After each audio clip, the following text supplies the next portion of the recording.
Assalamualaikum warahmatullahi wabarakatuh. Waalaikumsalam warahmatullahi wabarakatuh.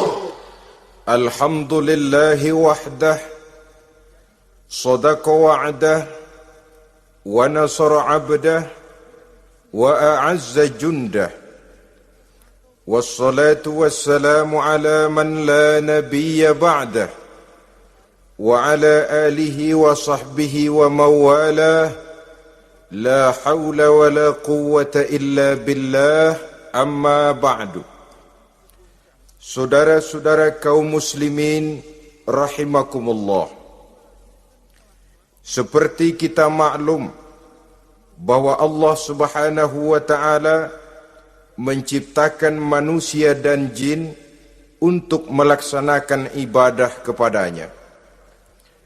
Manusia yang ingkar terhadap perintah ini dinamakan dengan orang-orang kafir.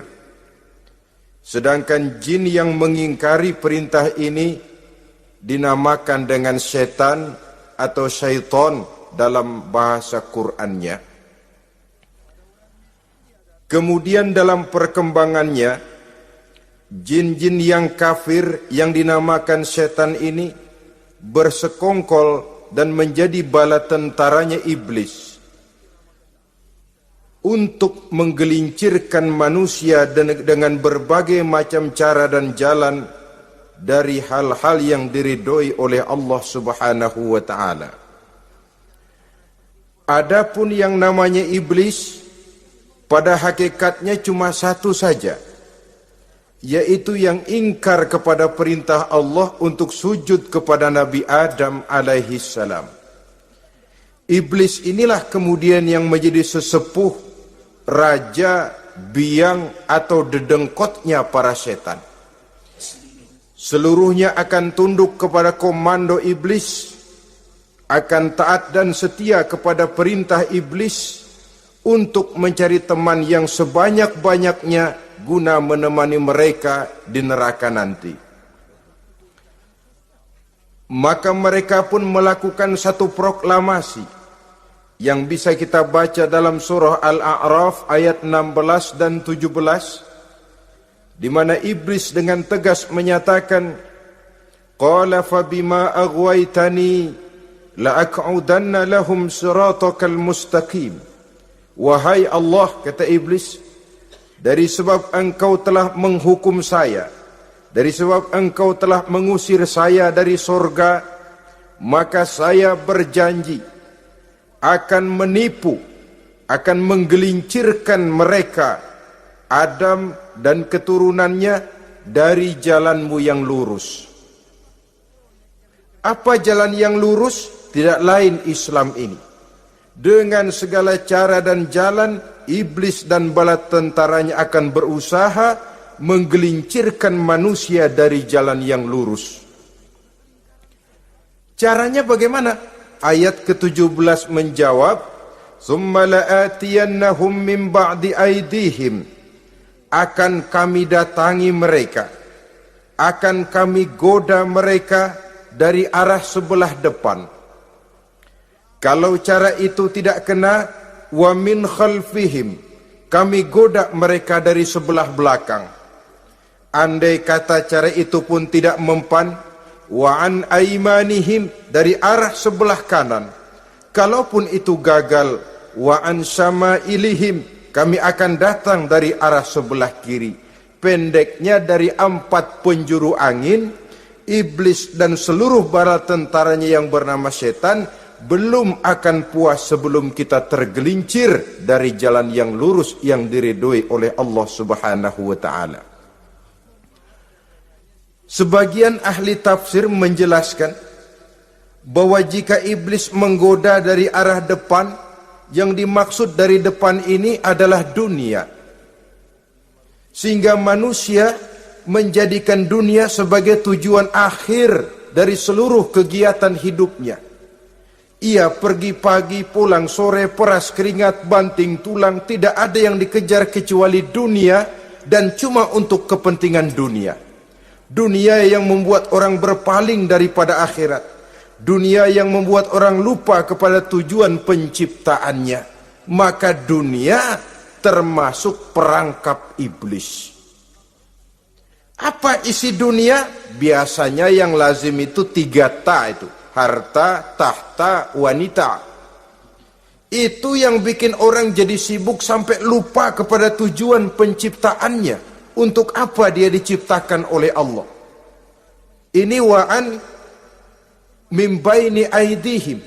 Kami goda mereka dari arah depan dengan menyodorkan dunia dalam bentuk yang hijau ranau, dunia dalam bentuk yang manis sehingga mereka tenggelam di dalamnya lalu melupakan akhirat. Kalau cara itu juga tidak kena, wa min khalfihim, kami datang dari sebelah belakang. Kami lupakan mereka kepada akhirat. Itu mah urusan nanti bagaimana saja. Yang penting yang kita hadapi sekarang apa? Dunia. Akhirat kita belum tahu dan bahkan belum tentu ada. Yang sudah pasti saja kita garap. Melupakan akhirat. Wa an aimanihim, yang dimaksud dari arah sebelah kanan, iblis dan setan selalu menghalang-halangi manusia untuk berbuat kebaikan, karena kanan adalah lambang kebajikan.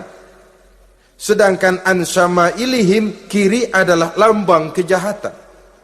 Dicegahnya kita berbuat kebajikan dan dibisikannya kita untuk selalu melakukan kejahatan dan kemunkaran. Wala tajidu aktsarahum syakirin, dan akan kamu dapati sedikit sekali di antara manusia yang bersyukur atas nikmat yang telah engkau berikan kepada mereka. Ditanamkan rasa ingkar kepada nikmat. Jika kita tidak kufur iman, dibuatnya kufur nikmat. Mengeluh padahal hidup sudah serba cukup, merasa masih sangat kurang padahal orang lain sudah titik air liurnya melihat keadaan kita.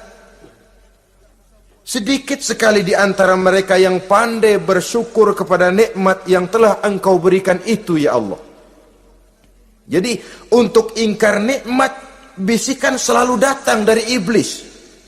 Coba lihat itu, temanmu yang tidak pernah sholat, rezekinya lancar, kamu berhenti saja sholat.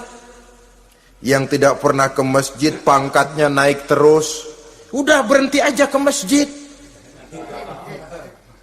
Atau setidak-tidaknya mengeluh dalam hati, Tuhan kayaknya tidak adil, kenapa saya rajin sholat kok rezeki seret bener.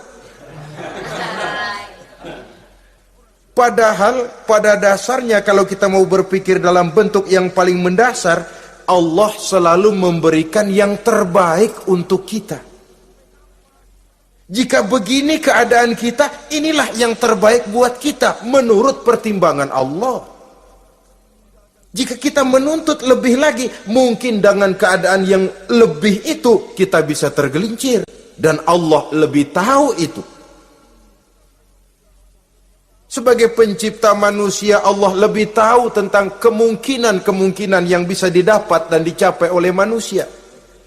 Bahasa ringannya, rezeki lu segini aja deh, lu jadi rajin sholat. Kalau rezeki lu melebihan jadi orang kaya dikit, nanti ngelihat masjid minggir. Allah selalu memberikan yang terbaik kepada kita. Saudara-saudara kaum muslimin, adapun iblis dan setan sudah menyadari betul bahwa iblis dan setan tempatnya di akhirat nanti jelas neraka. Itu mereka sudah sadari betul.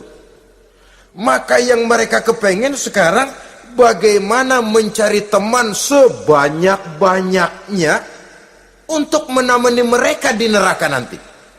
Nah inilah yang menyebabkan mereka berjibaku betul. Bahkan ada satu riwayat itu, ada waktu-waktu tertentu di mana para setan ini laporan kepada iblis. Kalau ada yang laporan gagal, bukan main marahnya si iblis ini selaku komandan. Kata setan, Pak, saya gagal menggoda si fulan karena imannya kuat. Goblok kamu. Dengan apa kamu goda dia? Dengan kedudukan. Dia tidak mau. tempuh dengan jalan lain, barangkali dengan harta. Kalau dengan harta tidak bisa, barangkali dengan wanita. Kalau dengan wanita tidak bisa, tempuh segala macam cara. Dan mereka yang laporannya enak, artinya berhasil menggoda banyak orang-orang beriman, itu konditenya naik. Bahkan mendapat semacam piagam penghargaan sebagai kadar militan daripada iblis. Nah, mereka berusaha dengan segala macam cara mengumpulkan teman sebanyak-banyaknya. Kalau mereka sendiri sudah tahu pasti, sadar nasib saya di akhirat nanti pasti masuk neraka, diazab dan disiksa oleh Allah. Cuma saya begini ini lantaran ulahnya Nabi Adam dulu. Maka anak-anak cucu Nabi Adam harus menjadi teman-teman saya sebanyak-banyaknya guna menemani saya di dalam neraka. Oleh karena itu, pada kesempatan pertemuan saat ini, kita akan membicarakan siapa sih teman-teman setan itu. Diriwayatkan dari Wahab bin Munabbih bahwa pada satu hari iblis diperintahkan oleh Allah untuk datang kepada baginda Rasulullah sallallahu alaihi wasallam dan menjawab segala pertanyaan yang diajukan oleh baginda Nabi. Datang iblis dalam bentuk orang tua pakai tongkat. Jadi iblis itu bisa malih warna. Dia termasuk jenis makhluk halus toh. Seperti halnya jin dan malaikat, itu bisa malih warna sesuai dengan yang mereka kehendaki. Ketika datang, baginda Nabi bertanya, "Man anta?" Siapa kamu? Dia jawab, "Ana iblis." Saya iblis. Jujur. "Limadza ji'ta?" Mau apa kamu datang kemari? Kata baginda Nabi. Dijawab oleh iblis, "Innallaha amaroni an atika wa ujibaka an kulli ma sa'altani." Allah memerintahkan saya untuk datang kepadamu dan menjawab segala pertanyaan yang engkau ajukan kepada saya. Nah, atas pernyataan ini baginda Rasul kemudian bertanya dengan dua pertanyaan. Pertanyaan pertama, iblis, "Kam ikhwanuka min ummati?" Ada berapa sih teman-temanmu dari golongan umatku? Dari golongan umatku, umat Islam ini, bukan orang lain. Kalau orang kafir sih sudah jelas, itu memang CS-nya iblis. Tapi dari umatku, siapa saja yang jadi teman-teman kamu iblis? Menjadi antekmu, menjadi alatmu sejak dari dunia sampai ke neraka nanti. Atas pertanyaan ini iblis menjawab, "Teman-teman saya dari golongan umatmu ya Muhammad, asyarun, ada 10 orang. Ada 10 orang yang merupakan teman-teman iblis dari dunia sampai ke neraka." Siapa mereka? Pertama kata iblis, teman saya hakimun jair. Hakim yang curang, hakim yang tidak adil. Ini bisa dimaklumi. Kenapa? Karena hakim diharapkan adalah produk keadilan. Sehingga orang mengatakan seorang hakim adalah seorang yang meletakkan sebelah kakinya di sorga dan sebelah lagi di neraka. Kalau adil dia menghukum, kaki sebelah kanan yang akan menentukannya ke surga. Kalau licik dia menghukum, kaki sebelah kiri yang akan menjerumuskan dia ke dalam neraka. Saudara-saudara kaum muslimin rahimakumullah, sesungguhnya dalam kehidupan Kurangnya sandang pangan bukan satunya sebab yang membuat orang menderita. Tidak teraturnya perumahan, kurangnya lapangan kerja bukan satu-satunya yang menyebabkan rakyat menderita. Tapi lukanya rasa keadilan, tidak tegaknya hukum sebagaimana yang diharapkan, itu juga bisa menjadi sumber nestapa, bisa menjadi asal dari segala derita.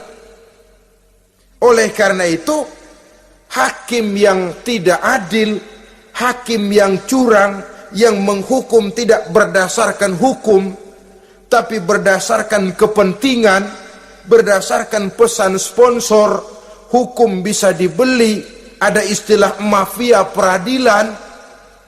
Hakim-hakim macam ini yang akan menjadi teman-teman iblis. Dan tiap kali palu akan diketuk, iblis sudah bukan main sibuknya.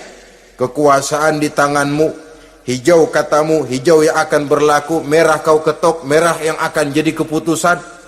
Orang lain tidak tahu ini kesempatan untuk jadi kaya, ini kesempatan untuk naik pangkat. Manipulir hukum tidak ada yang tahu karena orang banyak yang awam dengan hukum. Saudara-saudara kaum muslimin, kalau hukum sudah bisa dibeli, atau kalau hukum cuma untuk orang-orang kecil saja, ada kelompok-kelompok yang kebal hukum, maka akan timbullah kiamat di masyarakat, di mana yang kuat makin kuat, yang lemah selalu menjadi mangsa. Oleh karenanya, hakim yang serong, hakim yang durjana merupakan teman-teman setan, merupakan teman-teman iblis dari dunia sampai ke neraka nanti. Ini yang pertama. Oleh karenanya, pada dasarnya setiap kita adalah hakim untuk keluarga.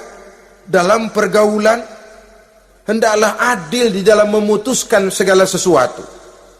Lebih-lebih hakim yang memang menjadi pengayom masyarakat. Bukankah lambang para hakim digambarkan dalam bentuk neraca yang berimbang? Tidak berat ke kiri, tidak juga berat ke kanan. Dalam arti objektif memberikan keputusan sesuai dengan hukum, sehingga masyarakat terlindungi. Dan hakim yang adil secara praktis adalah musuh daripada setan. Dimanapun setan dan iblis paling gak demen sama hakim yang adil. Itu merupakan musuh besar bagi setan, yang menyalahkan yang salah, membenarkan yang benar, walaupun yang salah orang besar, yang benar orang kecil. Dan kita memang oleh baginda Nabi diajarkan satu doa, Allahumma arinal haqqa haqqa warzuqna tiba'ah. Ya Allah, perlihatkan kepada kami bahwa yang benar itu benar. Sebab sering kita lihat yang benar jadi tidak benar. Ini memerlukan kekuatan batin. Yang benar tampakkan kepada kami kebenarannya ya Allah. Sebab sekarang banyak ketidakbenaran yang dikamuflase. Banyak ketidakbenaran yang diberikan lipstick sehingga kelihatannya menjadi benar. Ini baik doa ini saya pikir dibaca oleh para hakim. Allahumma arinal haqqa haqqa. Ya Allah, perlihatkan kepada saya bahwa yang benar itu benar. Dan tidak cuma sekedar itu, warzuqnit tiba'ah. Berikan kekuatan kepada saya untuk mengikuti kebenaran itu. Sebab kadang-kadang terjadi juga dia tahu yang benar itu benar, tapi tidak punya keberanian moral untuk mengatakan bahwa itu benar. Dia tahu itu barang yang hak, tapi tidak terpanggil mengikuti yang hak, tidak punya kekuatan moral untuk mengikutinya. Lalu doa ini pun disambung, wa arinal batila batilan warzuqna ijtinabah. Wahai Allah, perlihatkan kepada kami bahwa yang batil adalah batil, bahwa yang salah adalah salah, bahwa yang munkar adalah munkar. Berikan kepada kami kekuatan untuk menjauhi yang munkar, yang batil, yang zalim. Saudara-saudara kaum muslimin rahimakumullah, Kita sering mencaci kaum pelacur sebagai sampah masyarakat. Tapi sadarkah kita bahwa pelacuran di bidang hukum, pelacuran di bidang intelektual, kadang-kadang pelacuran di bidang agama, dalam arti menjual ayat untuk membela yang salah dan menekan yang benar, ini juga tidak kalah bahayanya dengan prostitusi, pelacur-pelacur yang kita anggap sebagai sampah daripada kehidupan masyarakat itu. Oleh karenanya, maka hakim yang adil merupakan musuh utama daripada iblis dan setan.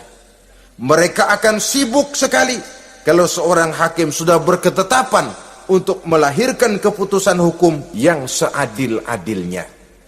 Ini yang pertama, teman setan adalah hakim yang nyeleweng, yang tidak adil. Yang kedua, teman saya, kata iblis, ghaniyun mutakabbir, orang kaya yang sombong. Orang kaya sombong itu teman setan. Orang miskin sombong itu lebih teman lagi tuh. Sebab ini sudah kelewatan. Kalau orang kaya sombong barangkali masih lumayan lah, memang kaya. Tapi kalau sudah miskin sombong, minta ampun. Orang kaya yang sombong adalah musuh iblis. Sebab pada hakikatnya tidak ada yang kaya dalam kehidupan ini kalau sudah bercermin kepada apa sih yang kita punya. Nabi Sulaiman karena merasa menguasai antara masyrik dan maghrib, satu hari pernah mohon izin kepada Allah. Ya Allah, saya mohon izin kepadamu untuk memberikan makan kepada seluruh makhluk-makhlukmu sekedar satu hari saja. Baik. Satu hari Nabi Sulaiman mau menjamin menanggung makannya semua makhluk. Karena merasa kaya. Baik, kata Allah. Lalu sibuklah Nabi Sulaiman mengadakan persiapan. Seluruh bala tentaranya, jin, binatang dikumpulkan, mengumpulkan makanan yang sebanyak-banyaknya, diatur di satu lapangan yang sangat luas. Sebab ini yang mau makan tentu tidak sedikit. Nah, sudah selesai persiapan, kata Allah, sudah selesai Sulaiman? Sudah, ya Allah. Nah, aku mulai dari makhlukku yang paling di bawah, ikan. Ikan nun dipanggil oleh Allah. Rezekimu hari ini mau ditanggung Sulaiman. Naik, makan.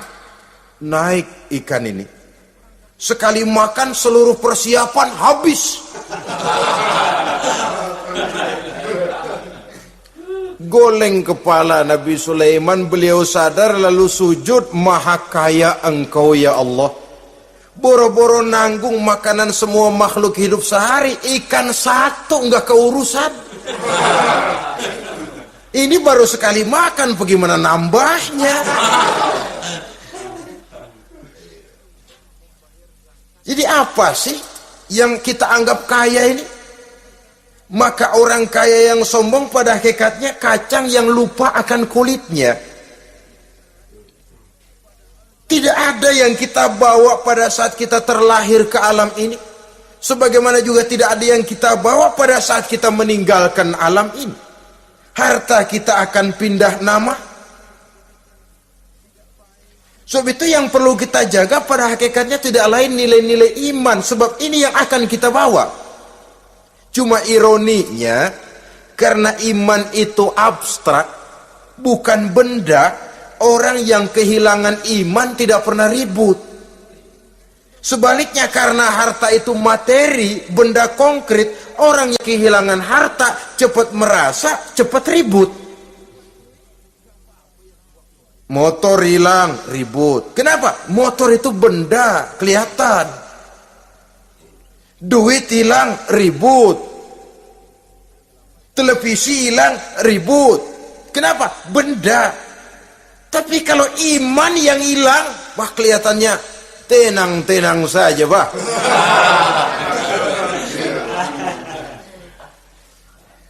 Padahal ini usaha iblis, bagaimana orang kehilangan iman, menjadi kafir, masuk grup dia untuk menemani dia di dalam neraka nanti. Dia gelincirkan iman kita, dan kita sering tanpa terasa telah mengalami pergeseran nilai-nilai iman, kalau tidak tergusur sama sekali. Cuma saya katakan tadi, oleh karena iman ini bukan benda, orang yang kehilangan iman kurang begitu merasa, padahal ini yang paling berharga. Sebab ini yang akan kita bawa menghadap Allah. Orang itu kalau sudah yakhruju minad dunya bighairi iman, keluar dari dunia, meninggalkan dunia dan seluruh isinya, kembali menghadap Allah dengan tidak membawa iman, tempatnya jelas sudah. Itu yang paling kita khawatir. Pangkat jelas tidak kita bawa, harta benda akan pindah nama jadi milik ahli waris kita. Tiba-tiba iman yang cuma satu itu tempat kita bergantung, hilang juga dari diri kita. Dengan apa kita mau menghadap Allah? Dan kemalangan apa yang lebih besar dari orang-orang yang telah kehilangan iman pada saat dia menghadap Allah Subhanahu wa ta'ala. Karena itu, saudara-saudara, terutama yang diberikan amanah berupa harta oleh Allah dalam kehidupan ini, bersyukurlah kalau saudara diberikan kepercayaan oleh Allah untuk menyalurkan rezeki kepada orang lain, seperti keran yang nyimpen air tapi tidak untuk dirinya, disalurkan kepada yang memerlukannya. Rezeki dia cuma lewat tangan saya, rezeki dia cuma lewat tangan saya. Berbahagialah orang kalau dipercayai Allah untuk menyalurkan rezeki kepada orang lain. Artinya agen. Wong ditunjuk jadi agen Allah, kok nggak bangga? Kalau sudah kemari cara berpikir, insya Allah rasa bakhil bin pelit alias medit bin koret.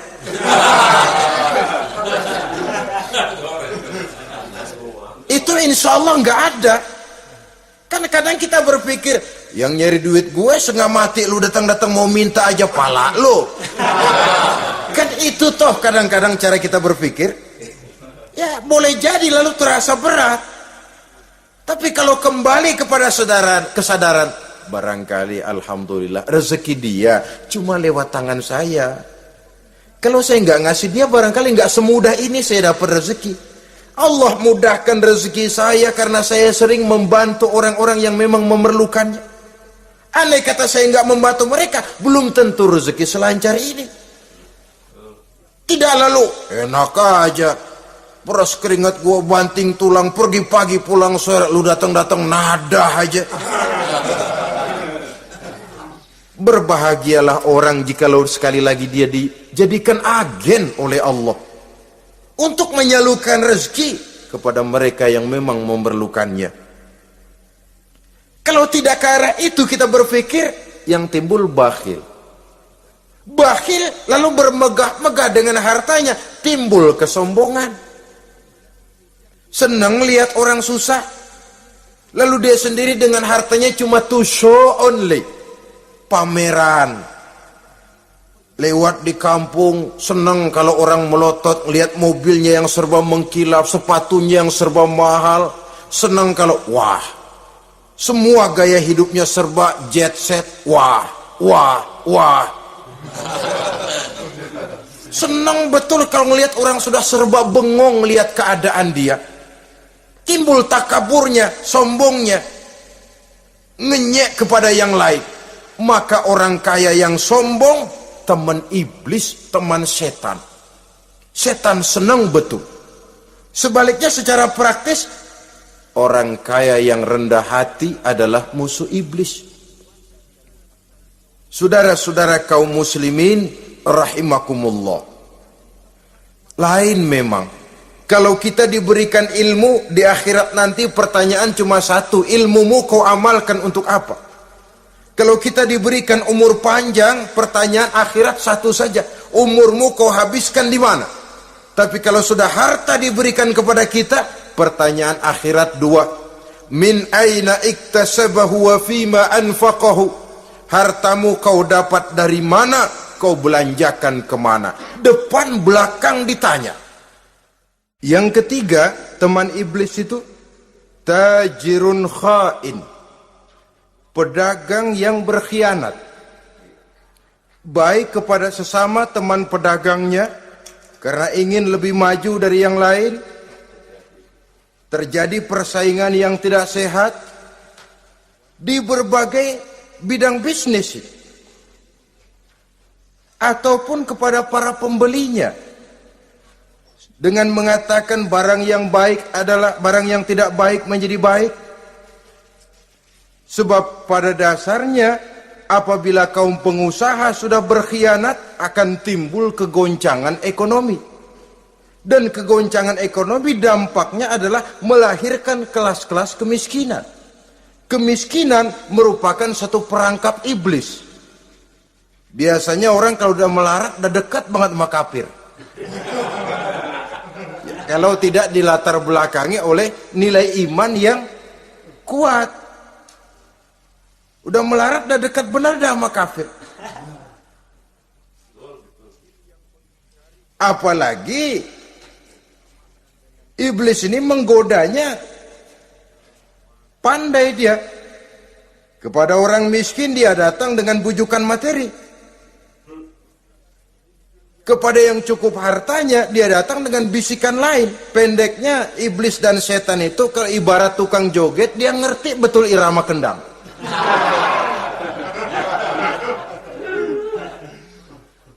Di mana kelemahan orang itu dia selidiki, dia pelajari, dari arah situ dia masuk. Dan secara strategi perang, iblis dan setan ini posisinya memang lebih menguntungkan daripada kita. Kenapa? Dia melihat kita, kita mah nggak lihat dia. Dia bisa pelajari kebiasaan dan kecenderungan kita. Kita nggak tahu kadang-kadang kelemahan kita. Dari arah itu dia masuk. Posisi dan strateginya lebih menguntungkan daripada kita. Saudara-saudara kaum muslimin rahimakumullah. Bila ekonomi sudah goncang, terjadi penimbunan barang, terjadi spekulasi harga, timbullah kegoncangan sosial. Dan dikala itu setan dan iblis pesta. Dia merasa perangkapnya berhasil. Persaingan-persaingan yang tidak jujur, yang pada dasarnya akhirnya bukan cuma merusak sistem ekonomi, tapi juga mempengaruhi hasil kerjaan. Dalam tender-tender usaha-usaha besar misalnya, oleh karena mengajar supaya dia yang mendapat proyek, dia tidak segan sogok sini, suap sana, semir sana, usap sini. Tinggal untungnya sedikit dan dia harus dapat untung besar. Akhirnya apa? Proyek yang dikerjakan cuma asal sekedar jadi. Tidak seperti standar yang ditetapkan lagi. Juga tidak merupakan kesalahan yang sepenuhnya harus dibebankan kepada dia. Kesalahan yang merupakan siklus. Mata rantai, sudah lingkaran setan. Itulah sebabnya sering saya ungkapkan, kalau manusia sudah jadi teman setan, lebih buas daripada bajing. Karena bajing cuma makan kelapa, tapi bajingan udah apa saja dimakan. Sudah jadi teman-teman iblis, tidak ngerti halal haram, hak dan batil. Ini kepentingan pribadi apa kepentingan orang banyak, yang penting sikat saja. Jadi yang ketiga ini targetnya memang kekacauan ekonomi. Yang kemelaratan, kemiskinan merupakan tangga untuk sampai kepada kekafiran. Dan iblis tahu betul itu.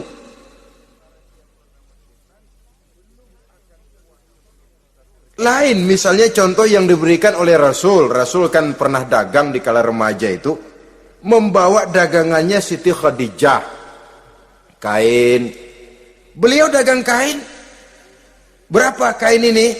Oh, kalau ini saya ambil dari Ibu Khadijah 25 rupiah. Saudara mau beli saya berapa terserah, asal saya ada untungnya. Dan kalau modalnya 25, betul-betul beliau bilang 25. Jujur. Kita kan enggak, udah bohong campur sumpah lagi.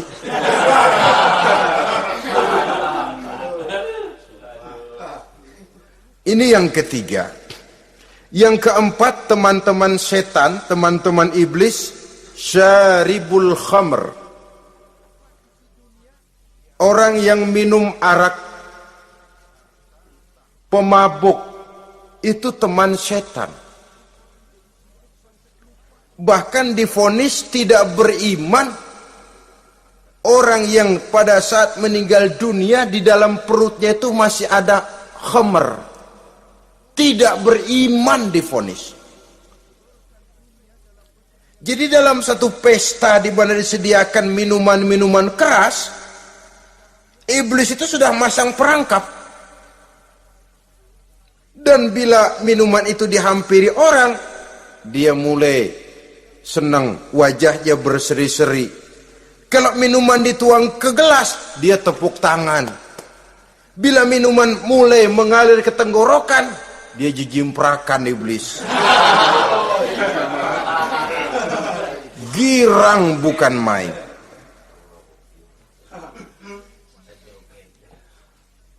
Saudara-saudara kaum muslimin rahimakumullah. Kenapa pemabuk merupakan teman setan? Karena dalam keadaan mabuk, orang kehilangan daya kontrol. Perbuatannya nyaris tidak terkontrol lagi. Tidak ada rahasia, tidak ada harga diri, tidak ada sifat memelihara, dan itu ciri-ciri daripada iblis. Syaribul khamr. Orang yang suka meminum minuman keras. Itulah sebabnya memang dalam hidup ini kita harus punya filter. Allah selalu menghendaki yang terbaik dan memilihkan yang terbaik untuk kita. Kalau sudah itu minuman yang baik kata Allah, itulah memang yang baik untuk kita. Kalau itu dilarang oleh Allah, itulah memang yang tidak baik untuk kita. Jadi kalau sudah qat'i dalilnya, gak usah buang energi menyelidiki apa manfaatnya. Kalau sudah qat'i dilarang, gak usah buang energi menyelidiki apa bahayanya khamr. Allah tidak akan melarang sesuatu yang mengandung manfaat. Yang dilarang Allah tentu yang membawa mudarat dan bahaya di dalam kehidupan. Bukankah sekarang ini minuman keras sudah merupakan penghias pesta? Merupakan kebanggaan di kalangan remaja? Termasuk dalam kata khamr ini ya morfin, ganja, narkotik, dan yang sejenis dengan itu. Orang sudah merasa bangga kalau sudah fly to the sky, membumbung ke angkasa, katanya dunia ini luas, lupa segala macam persoalan. Tapi sampai kapan? Sampai kapan orang merasa membumbung? Sampai kapan orang merasa bisa meninggalkan segala persoalan? Sampai mabuknya selesai? Ya kalau gitu mabuk aja terus. Lalu apa artinya kehidupan ini? Mabuk kan gak ngerugiin orang lain. Kalau saya nyolong kan ngerugiin orang lain. Kalau saya korupsi ngerugiin orang lain. Kalau saya zina jelas ada orang lain yang dirugikan.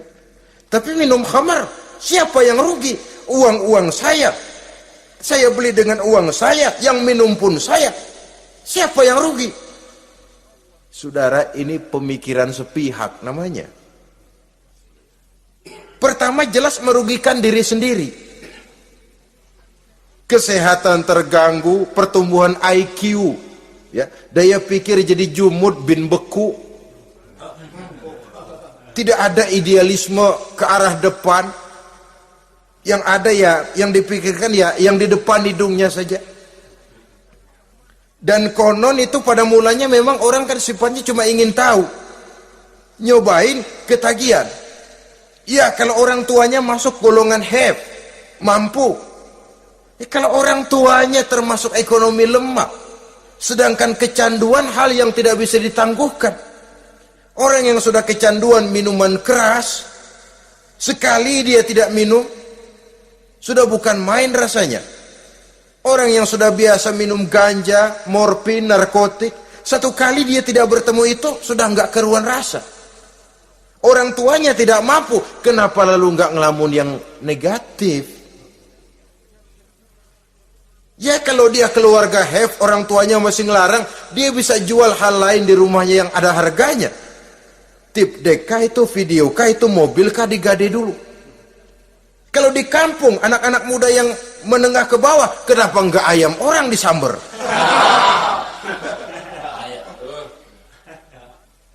Terjadilah perbuatan negatif yang akhirnya merembet kepada merugikan orang lain.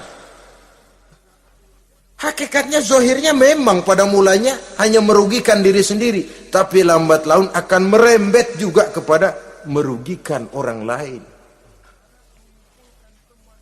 Oleh karena itu pantas kalau dalam perjalanan Mi'raj begitu hendak start dari Masjidil Aqsa menghadap Allah, kepada baginda Nabi disodorkan 2 gelas minuman, segelas susu dan segelas arak. Muhammad, kau ambil salah satu minuman itu, kau minum. Mantap, Nabi mengambil gelas yang isinya susu lalu beliau minum. Selesai minum kata Jibril, "Shaddaqta ya Muhammad, laqad asabtal haq." Kamu benar Muhammad, pilihanmu tepat. Kenapa? Untung saja susu yang kamu minum. Kalau arak yang kamu ambil, kamu pilih dan kamu minum, pasti umatmu bakal pada jadi umat teler semua nanti. Wong Nabi milih susu saja umatnya masih banyak yang teler. Apalagi kalau beliau memilih khamr waktu itu. Tapi ini sekedar simbol bahwa begitulah kita dalam hidup. Saudara, kalau di depan kita ditaruh segelas jamu, segelas sirup, kira-kira pilih mana? Sirup apa jamu? Orang yang berpikir panjang ke depan, dia bakal pilih jamu. Memang pahit, getir, nggak enak, tapi besok pagi badan enteng, kerja semangat, berpikir cerdas, gairah ada. Orang yang pikirannya pendek, ngapain jamu getir nih, sirup nih, manis ini. Dia minum, bukan main manisnya, besok pagi bibir pada jontor. Begitulah dalam kehidupan ini. Maka hendaknya kita berusaha dengan sekuat kemampuan untuk menghindarkan diri dari minuman keras dan pengaruh-pengaruhnya. Yang kelima, teman iblis itu al-qattat, tukang-tukang fitnah. Itu suling iblis itu, trompet setan.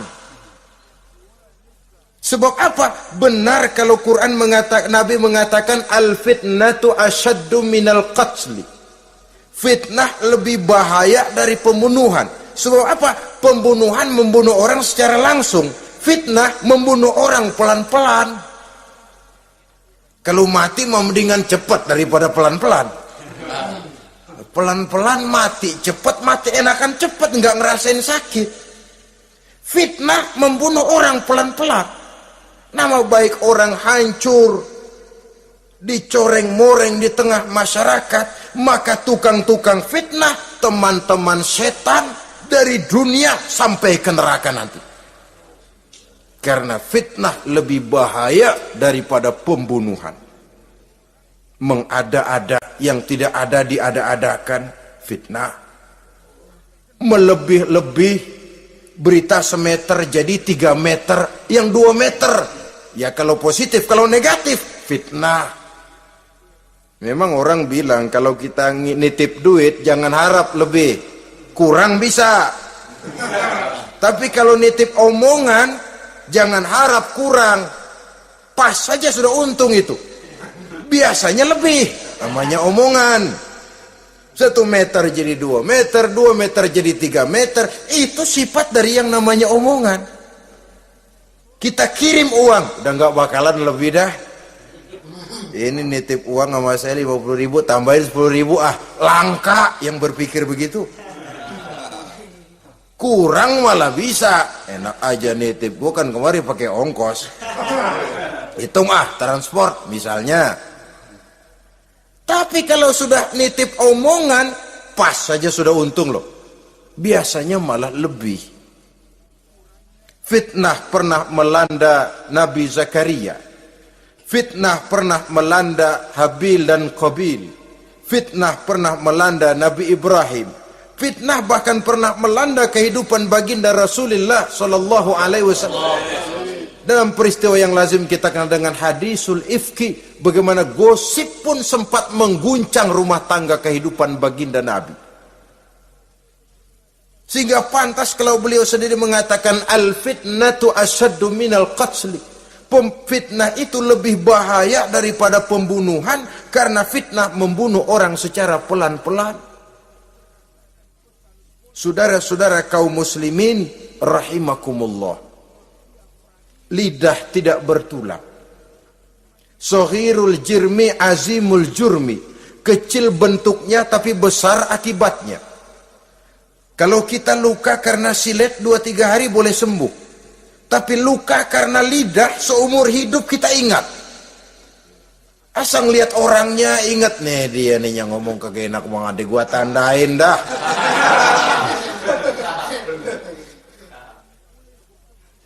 Itulah sebabnya pepatah bilang salamatul insan fi hifzil lisan. Orang akan selamat jikalau dia pandai menjaga lidahnya. Saudara-saudara kaum muslimin, yang keenam, teman setan sahibur riya, orang yang riya, beramal cuma to show only, supaya ingin dipuji orang, ingin dilihat orang. Riya namanya. Tidak ada ikhlas. Sebab kata Imam Ghazali, an-nasu kulluhum niyamun illal alimun, wal alimuna an-nasu kulluhum mauta illal alimun, wal alimuna niyamun illal amilun, wal amiluna mughtarruna illal mukhlisun. Manusia itu pada hakikatnya mati kecuali orang alim. Orang alim sekalipun hidup hakikatnya adalah tidur, kecuali orang yang mengamalkan ilmunya. Dan orang yang mengamalkan ilmunya banyak yang tertipu, kecuali orang yang ikhlas. Tepat ini fatwa Imam Ghazali. Manusia hakikatnya tidur kecuali orang yang alim. Orang yang alim walaupun hidup tapi tidur. Hidup tidur, ya nggak bisa berbuat banyak, kecuali orang yang mengamalkan ilmunya. Dan orang yang mengamalkan ilmunya banyak yang tertipu, kecuali yang ikhlas. Jadi kalau amal itu adalah jasad, ikhlas itu adalah ruh. Amal tanpa ikhlas patung. Patung tidak bisa berkembang, tidak bisa berbuat banyak, namanya patung. Itu amal tanpa ikhlas. Ini termasuk penyakit batin toh, ikhlas, riya, ujub, sum'ah, penyakit kepengen didengar orang, penyakit kepengen dilihat orang. Wah, kalau sembayangnya dilihat orang mantap betul, kayak besok mau mati. Tapi kalau sudah sembayang nggak dilihat orang, wah kilat khusus, cepat bukan main. Riya. Ini yang menghancurkan amal ini nggak terasa. Sifat kita sendiri. Riya ini menggeragoti amal. Sebagaimana api menggeragoti kayu bakar. Yang ketujuh, teman setan akilu malil yatim. Orang yang memakan harta anak yatim. Itu setan senang betul itu. Dia bisikan, nah kau kan ngurus anak yatim. Kau sudah menanamkan budi kepada mereka. Jadi wajar kalau kau ambil bagian. Mula-mula memang dalam batas yang wajar. Makin lama malah berebut sama yatimnya. makin kesonoin, yatimnya malah nggak keduman, panitianya yang kenyang. Akilu malil yatim, orang yang memakan harta anak yatim secara zalim, ini merupakan teman setan. Sebaliknya, orang yang melindungi anak yatim, kata Nabi, seperti dua jari ini dengan aku di akhirat nanti. Dekat derajatnya dengan Rasul. Yang kedelapan, teman setan al-mutahawinu bis shalah. Orang yang nganggap enteng sholat, ngenteng-ngentengin sholat. Nanti aja dah, kalau udah tua-tuaan, sembahyang mah gampang, saban sehari ada. Kalau ini nih tinju jarang-jarang. Al-mutahawin, ngenteng-ngentengin.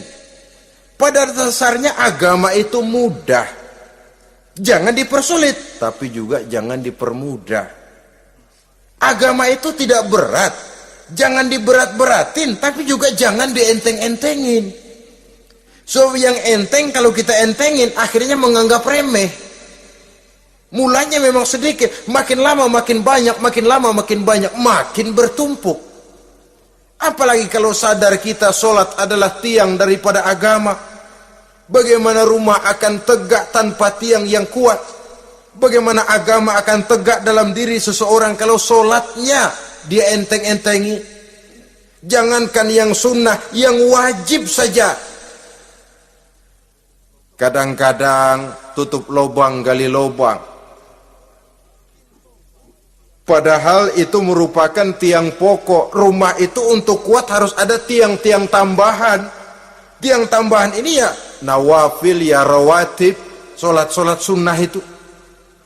Itu untuk menjaga stabilitas temperatur batin kita kepada Allah. Al-mutahawinu bis shalah. Jadi kalau sudah masuk waktu, beduk misalnya berbunyi, azan berkumandang, iblis mulai menyebar bala tentaranya. Pasukan, siap.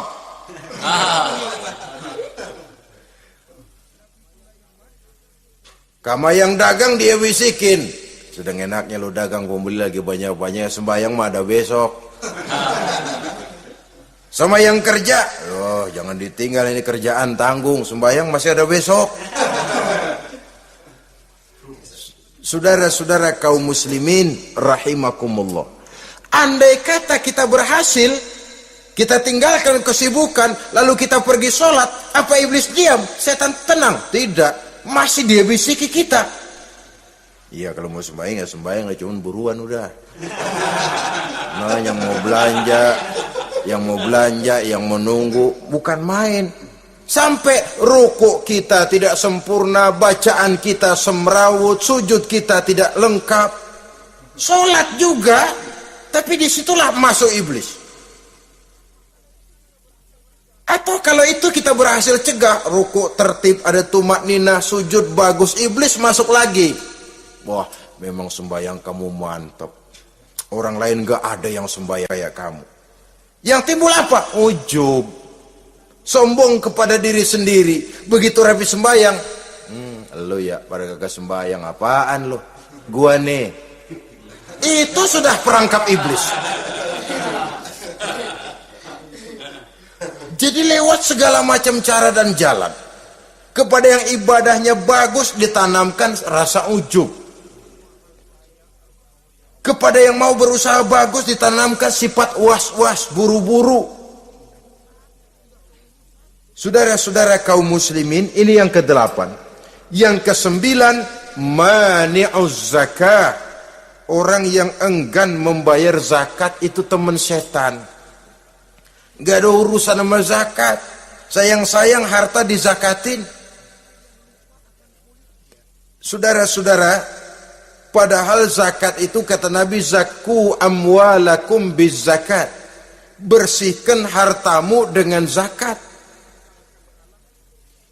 Jadi barangkali bercampur harta itu dengan sedikit yang tidak baik, bercampur dengan yang kotor. Zakat itu membersihkan yang lain.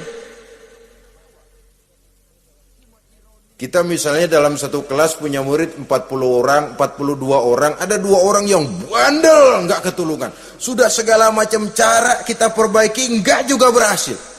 Ini kan kalau nggak diatasi kan mempengaruhi yang teman-teman yang 40 orang. Untuk menyelamatkan yang 40 ini, nggak apa-apa yang 2 keluarin. Bikin pemecatan. Anak saudara, kami sudah tidak sanggup lagi mengajar. Dengan ini kami berhentikan dari sekolah yang kami pimpin untuk menyelamatkan teman-teman yang lebih banyak. Mengeluarkan yang 2 untuk menyelamatkan yang 40. Sebab kalau tidak ini nanti ngerembet, yang 40 ngikut jadi ngeres. Itu juga harta. Zakat untuk membersihkan yang masih tersisa. Yang terakhir, yang ke-10, teman setan, musuh, teman iblis, man yutilul amal, orang yang terlalu panjang angan-angan, penghitung bintang di langit, yang hidup cuma ngitung jikalau, wiridannya cuma jikalau.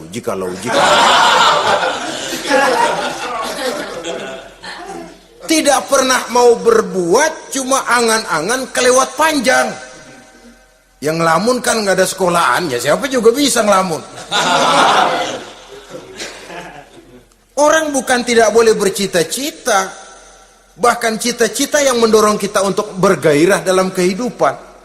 Tapi kalau cita-cita tanpa langkah konkret, yang penting kan punya kemauan, lebihnya tawakal, nggak cukup.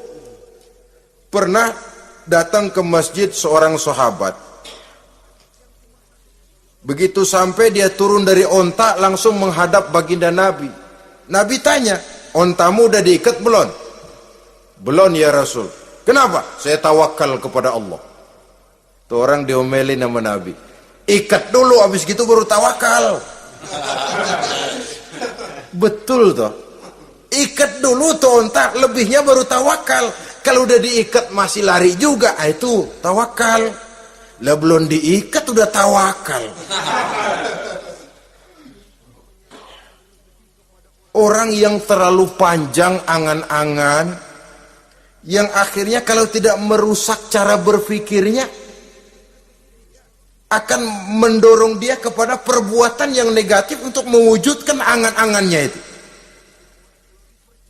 Macam misalnya ya, pakaian kepengen bagus, harta mau banyak, usaha ogah, kerja capek sedikit tidak mau, kepengen seperti orang-orang, lalu ngelamun. Kalau tidak jadi gila, ya merusak perbuatannya.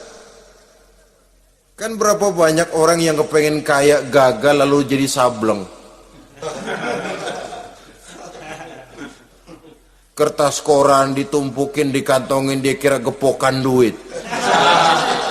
Hawanya duit udah banyak aja. Tulul amal, terlalu panjang angan-angan. Nah, saudara-saudara, kalau kita sudah tahu itulah teman-teman setan, teman-teman iblis, mari kita berusaha jangan termasuk salah satu di antara 10 orang yang menjadi teman-teman iblis ini. Lalu cara untuk mengatasinya bagaimana?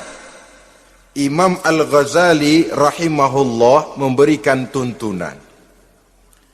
Pertama, untuk mengatasi perangkap setan, jangan sampai kita termasuk salah satu teman setan, zikrullah. Banyak ingat kepada Allah. Sebab Nabi bersabda, inna zikrallahi ta'ala fi janbi syaitan kal akillati fi janbi ibni Adam. Sesungguhnya zikrullah, zikir kepada Allah itu dapat menyakiti setan sebagaimana penyakit menyakiti lambung anak Adam.